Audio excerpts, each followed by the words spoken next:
Britton had a big game. I guess since week 13, it's out there. He's been the number one punt returner. What do you think has changed from early in this rookie season when he's kind of taken off? Yeah, I think kind of allude to what we said last week. A lot of it's just experience, just doing more time on task and everything. And Britton as well deserved the credit, but it's a lot of the guys that help out on that. I mean, especially this past game, Keely Ringo and Josh Jobe, they're in the toughest position, being one-on-one against a gunner who's going full speed forward and they're in a back pedal. But having those guys kind of slow down the gunners gives Britton that extra time where he can see the whole thing. So Britton does a really good job of setting it, catching the ball, and getting the yards. But those guys on the outside, we really preach. If you could get the returner started, it starts with you guys on the outside. And last week it was Joshua Jobe, Eli Ricks, and Keeley did a heck of a job to at least get Britton going. What does it take from that role to stop a gunner? I mean, it takes a lot of patience. It takes a lot of technique. Tyler Brown does a great job with those guys, and it takes a lot of trust for the returner to believe, all right, these guys on the outside are going to handle some gunners where I have an opportunity to go and make a big play, get a chunk yard. And there's also, there's some traits that help out the vice. If you look out there with Joshua, Eli, and Keeley, they're tall corners and they all can run. So that helps out a lot in terms of getting the hands on, slowing down the gunners, and giving Covey a lot of space to go out and make a chunk play.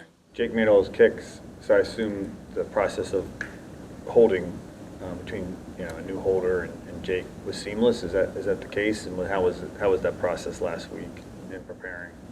Usually, if he makes all the kicks as seamless, it's going to be seamless as possible. But we are still going to strive and get better and better. And it was a really good job out of Rick and Rick really just to make it easy for Braden. And Braden, he's done this for a few years. He has good hands. So, the more trust they have in each other, as seamless operation is going to be. But it was nice, to go out there, get those kicks under our belt, and Jake struck the ball well again. So we're going to keep it rolling. Devin Allen got his first crack at an NFL game and returning a kickoff. What do you like about him in that role, and is it something you can see for him going forward? Yeah, Devin did it obviously a little bit at Oregon. Hard to keep a guy that has Olympic world-class speed away from touching the football as a kickoff returner, but Devin does a great job doing anything he can for us. The more you can do, the longer you stay in this league. So Devin's done a good job filling in that role. We have quite a few guys that can kickoff return, but the more things that Devin could do, the better it's going to help us as a team. Any other takeaways from Braden's performance? I know he just had the one punt. Yeah, one punt. Probably get a few more yards at it, but I thought Braden did a really good job, solid job. Just how the ebbs and flows of the games, you're kind of just waiting for that opportunity. But if the offense keeps getting first downs, I don't think anybody's going to be pretty mad at it. But again, for the first game, seamless in terms of the operation. He had a good work pregame. So hopefully, the second weekend, it's even more seamless. Talking to Britton after the game, he said that after the first punt return that he had considered taking the ball across the field and doing something similarly as what he did on the second to ultimately have the big gain. But you had a rush called, so he decided just to kind of go vertical with it. What was the conversation like on the sideline with him after the fact that kind of empowered him to then eventually just go for it and take the risk? I think a lot has to do with the film study Britton does throughout the week.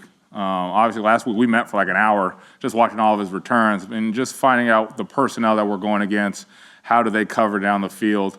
Obviously, he did a great job getting those 14 yards off the first punt, the pressure at a DB, and on the interior, Sidney Nolan was good because it gets into the opponent's mindset. All right, they're rushing. I got to get this ball off a little bit quicker. That doesn't allow me time to get the hang time we want. So 48 yards, yes, is great, but if it's at 4-2, Britton's mindset is I'm going to get this first down. I'm going to mitigate it. All right, the net's 34 yards. We're happy with that.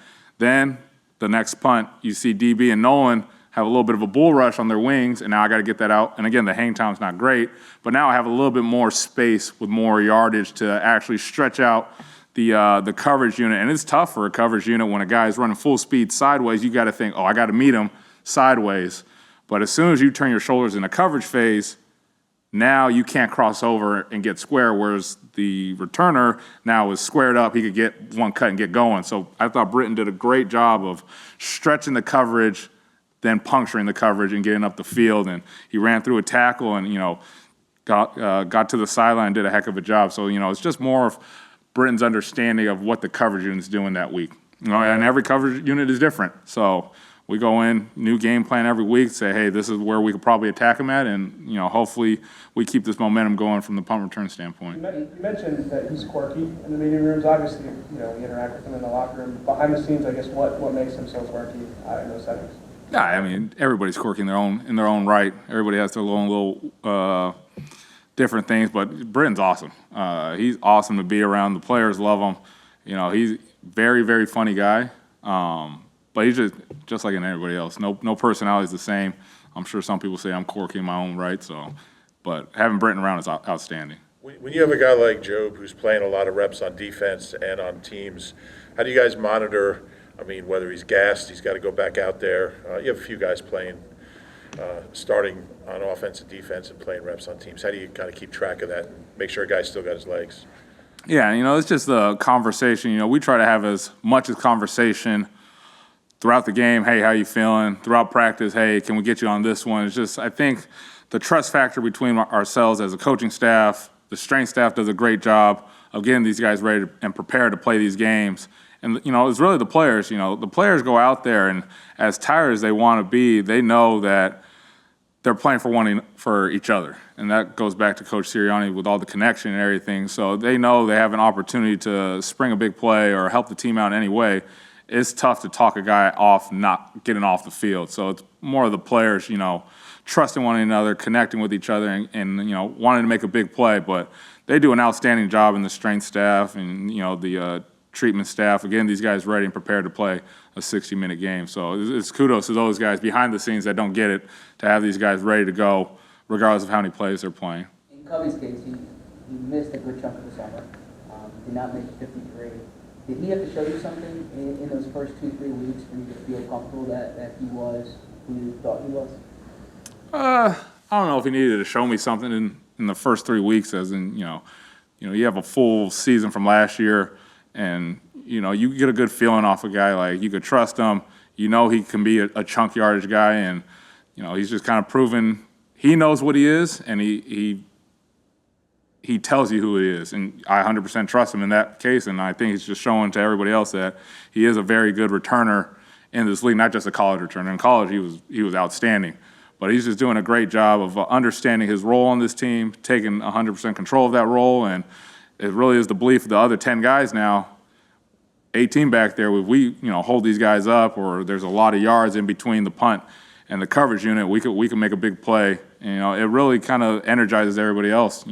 It's really cool seeing at the end of the play, Covey kind of getting mobbed over there by Derek Barnett, Edmonds and all those guys, Nolan Smith, guys that, are just getting their feet wet in the NFL. So it's really cool to see that, to the camaraderie they have in terms of the unit.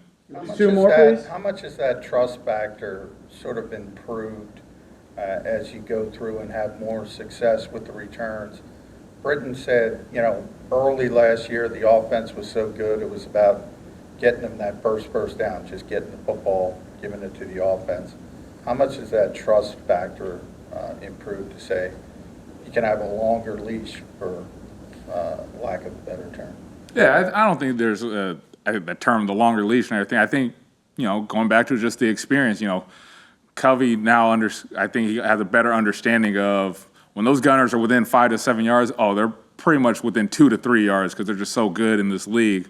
Whereas now, as he's able to survey and everything kind of slows down a little bit more. Where now I could take my time. Okay, these guys are now getting blocked 10 to 12 yards. Now I could really work my craft and get up the field.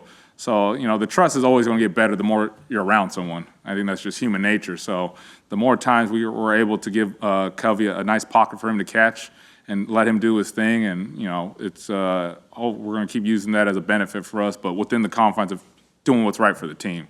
We're not going to go out there and, try to take everything else out and everything. We're going to do what's right for the team because ultimately it's a team goal and a team game, and we're going to aim for being as helpful to this team to help us win.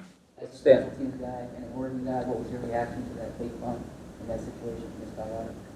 They had the right look and they ran it, kind of old school, out the archives. It's nice to see, the old alma mater live on the edge a little bit, and hey, go Ducks. Tim? What stands out about Washington on special teams? Tressway, heck of a punter, been doing it for a long time. They're a veteran group. Jeremy Reeves, he's doing an outstanding job in that PP role, especially he getting thrust in there halfway through the year. He's done an unbelievable job in terms of impacting their punt coverage. So we have to really keep an eye out. And it's a veteran group. David Mayo, I was with him in San Francisco. He's just a savvy veteran guy, seen a lot of ball, knows different returns, knows different techniques. So we got our work cut out. Nate does a great job, Nate and Ben, in terms of getting these guys prepared, and they play till the whistle's blown. They play hard, they play violent, they play physical. So we got our work cut out to match that intensity. It's an NFC East game. There's a little bit heightened, it's an interdivision game. There's always something to it. They're right down the road. So we got to really dial in on our techniques, dial in on our mindset of like, hey, we got to go out there, we got to put our best foot forward, we got to help this team out, but we got to know that it's going to be a violent game, and we got to be able to bring it with us.